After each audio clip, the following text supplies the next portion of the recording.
শুভেন্দু অধিকারীর মনোনয়ন পেশ, তার আগে সভা মিছিল, উপস্থিত অমিত শাহ। হাজরার মঞ্চ থেকে বেঁধে দিলেন এবারের ভোটের টার্গেট।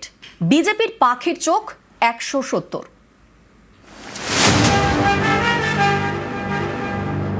भवानीपुर वालों, पूरे बंगाल में परिवर्तन करने आपके हाथ में है।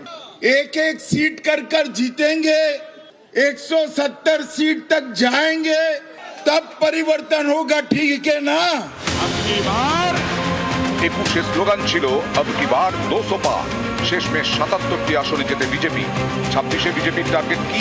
গত কয়েক মাসে একাধিকবার বাংলায় এসে সভা করেছেন অমিত শাহ, জয়ের চ্যালেঞ্জ ছুড়ে দিয়েছেন, কিন্তু কোনো টার্গেট বেঁধে দেননি। সেটাই করলেন বৃহস্পতিবার। ভবানীপুর কেন্দ্রের প্রার্থী হিসেবে শুভেন্দু অধিকারীর মনোনয়ন পেশ, তার আগে সভা মিছিল, উপস্থিত অমিত শাহ। হাজরার মঞ্চ থেকে ঠিক করে দিলেন টার্গেট।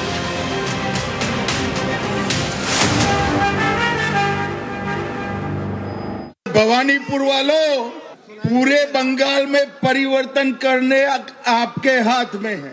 एक एक सीट कर जीतेंगे, 170 सीट तक जाएंगे, तब परिवर्तन होगा, ठीक है ना?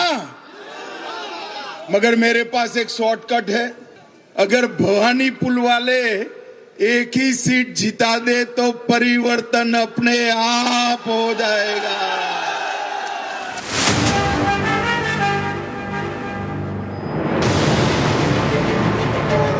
294 আসনে লড়াই, ম্যাজিক ফিগার 148, আর বিজেপির টার্গেট 170। 170 থেকে আমরা শুরু করব। বাঙালি তৈরি হয়ে আছে। দুটো নির্বাচনের দিন খুঁজে খুঁজে পদ্মফুল চিহ্ন বার করবেন, বোতাম টিপবেন, বিজেপির যিনি প্রার্থী তিনি জিতবেন, বিধানসভায় পৌঁছবেন। অঙ্কের বিচারে শুধু নয়, যদি ভোটের মার্জিনও যদি দেখেন, সেই মার্জিনও আমরা অনেক এগিয়ে থাকবো। 21 সালে যে বলেছে 200 জিতবো, 77-এ আটকে গেছে। 26 সালে এসে সে নিজেই কমিয়ে ফেলেছে 170।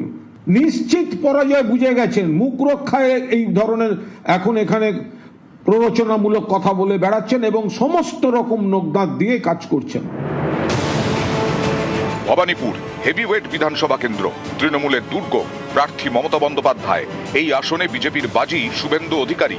বৃহস্পতিবার তিনি মনোনয়ন জমা দেন। তার আগে হাজরা মোড় থেকে কালীঘাট পর্যন্ত মিছিল করেন। এই র্যালিতে ছিলেন অমিত শাহ। এরপর কালীঘাট থেকে অমিত শাহের গাড়িতে ওঠেন শুভেন্দু অধিকারী। সেখান থেকে আলিপুর সার্ভে বিল্ডিংয়ে মনোনয়ন জমা দেন।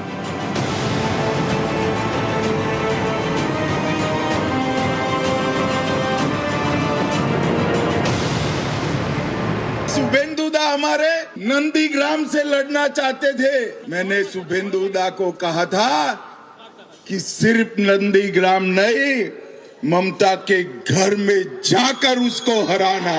और इनका रिकॉर्ड है, गत चुनाव में ममता बंगाल में सरकार तो बना पाई थी, मगर ममता दीदी नंदीग्राम में शुभेंदुदा के सामने चुनाव हार गई थी। इस बार ममता जी पूरे बंगाल में भी हारेगी और भवानीपुर में भी हारेगी। बंगाल चुनाव में 15 दिन तक मैं बंगाल में ही रहने वाला हूं। आप सभी के साथ बातचीत करने का बहुत मौका मिलने वाला है, मगर मैं आज यहां आया हूं हमारे चारों प्रत्याशियों के नामांकन के लिए और विशेषकर शुभेंदु अधिकारी के नामांकन के लिए।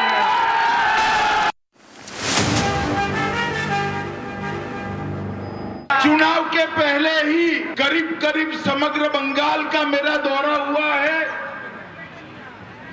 बंगाल में के कोने कोने में,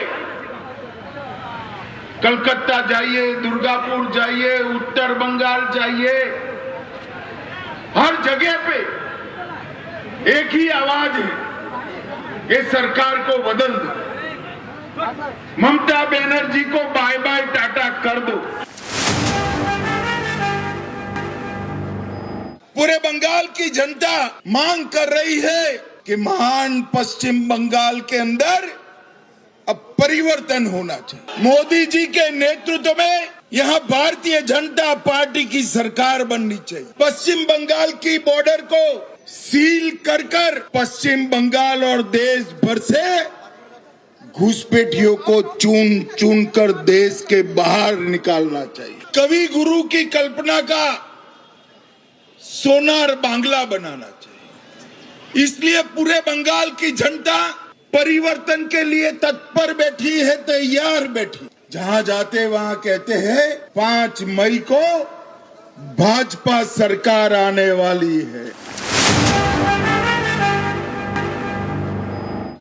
इस बार कोई डरना मत, कोई गुंडे की औकात नहीं है जो बंगाल के वोटर्स को रोक। इस बार भय मुक्त होकर वोटिंग करना है और सिर्फ हराना नहीं है टीएमसी को, मूल समेत उखाड़कर बंगाल की खाड़ी में फेंक देना। এদিন শুভেন্দু অধিকারী ছাড়াও বালিগঞ্জের বিজেপি প্রার্থী শতরূপা এবং রাসবিহারীর স্বপন দাশগুপ্ত মনোনয়ন জমা দেন। এরপর সার্ভে বিল্ডিং এর সামনে হাওয়া গরম হয়ে ওঠে।